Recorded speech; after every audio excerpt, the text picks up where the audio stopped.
有人話憤怒同埋生氣嘅英文詞 anger 同埋危險 danger 咧，只係相差一個英文字母啫，顯示一個人如果時時處於憤怒嘅狀態，一啲小事就觸動神經，動輒就發嬲，就會將自己置於危險之中啦。美國北卡羅連納州創意領導中心研究發現，冇法管好怒氣係冇機會升職同埋遭到解僱嘅主要原因。怒氣破壞工作嘅效率同埋質素，亦都破壞關係，甚至使你生病添。最後你會變成一個失敗者。所以咧，有人形容憤怒係人哋犯錯，而係你懲罰自己。憤怒係情緒嘅一部分，被壓迫、被冤枉、被誤解，冇可能唔生氣唔嬲。但係管好怒氣嘅先係人上人。我哋喺生活節奏緊張、急促、充滿怨氣同埋壓力嘅社會裏面生活，有好多事情令到我哋感覺好嬲、好憤怒，但係無能為力，於是心煩氣躁。箴言嘅作者提醒我哋，人有見識就不輕易發怒，寬恕人的過失便是自己的榮耀。不輕易發怒可以簡單咁翻譯做忍耐。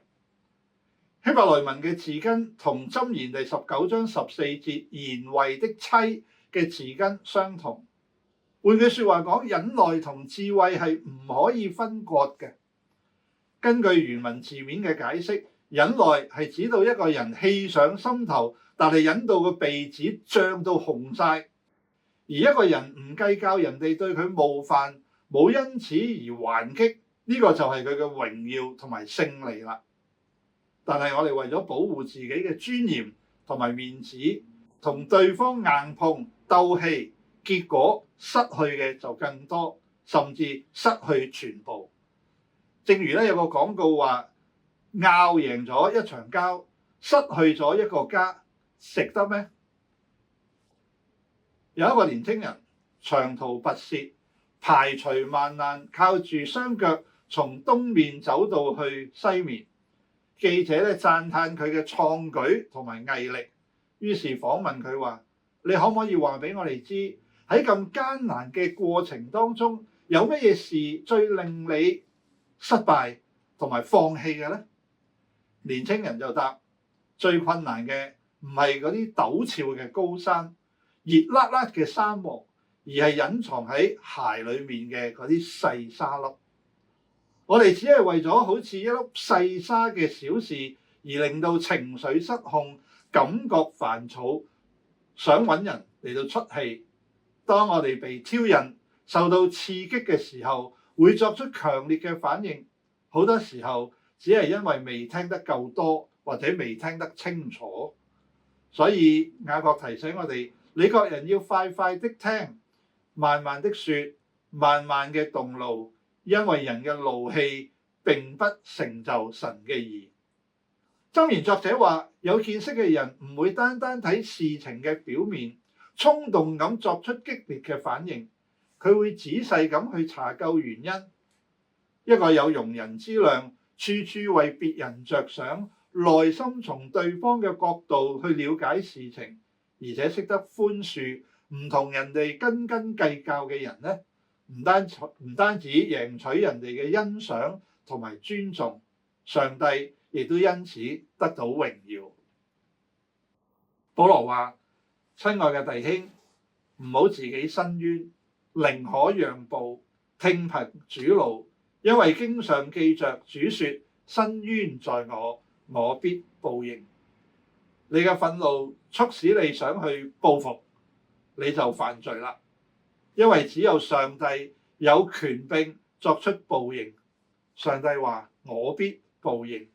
克服憤怒、管好怒氣嘅秘訣就係饒恕。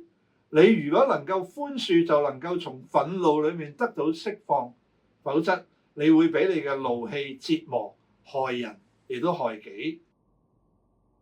世界桌球冠軍同佢嘅挑戰者進行衛冕戰，桌球冠軍嘅分數遙遙領先，佢嘅冠軍寶座似乎咧十拿九穩啦，睇嚟即將衛冕成功噶咯噃。咁啊，最後一局開始冇幾耐，佢發現咗一隻烏蠅停留喺佢嘅發球上高，於是佢舉起球棒準備趕走隻烏蠅，定過神嚟準備發球之際，隻烏蠅咧又飛翻嚟停留喺佢嘅發球上高，佢再一次揮棒趕走隻烏蠅，但係佢嘅心情已經俾呢隻討厭嘅烏蠅破壞咗。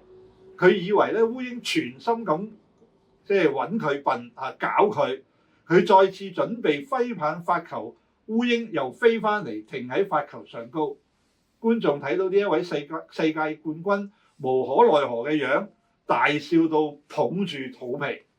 喺呢個時候，桌球冠軍忍無可忍，憤怒咁舉起呢個球棒追打隻烏蠅，但係一唔小心碰到嗰個發球，裁判就宣布佢已經發球啦，所以咧因此而錯失咗一次一棒入袋嘅機會。從嗰個時候開始，呢位桌球冠軍方寸大亂，以後年年咁失手，對手卻越戰越勇，更加反敗為勝添。終於從憤怒嘅世界冠軍手上搶走咗呢個冠軍嘅寶座。第二日，有人喺河邊發現呢個前任冠軍嘅屍體，原來佢因為唔能夠接受賽果而投河自盡咗。細得好可憐嘅一隻烏蠅，竟然打敗咗一個所向無敵嘅桌球冠軍。本來賽事唔應該出現咁嘅結果嘅，只係怪呢位世界冠軍冇管好佢嘅怒氣，以致輸得一敗塗地。假如佢唔理嗰隻烏蠅，專心咁發球，烏蠅就會自然咁飛走咗啦。